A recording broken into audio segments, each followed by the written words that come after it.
Kaya sa panagtigom, kung ato lang yung tinguhaon, doon natin daghang mga butang nga makatunan, especially sa pagpalambo sa atong espirituhanon nga kahimtang, no, spiritual wellness.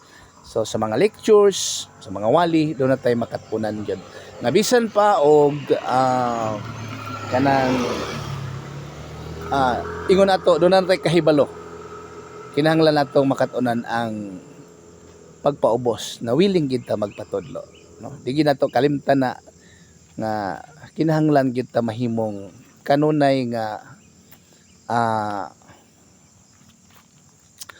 andam magpatudlo, andam magpabadlong.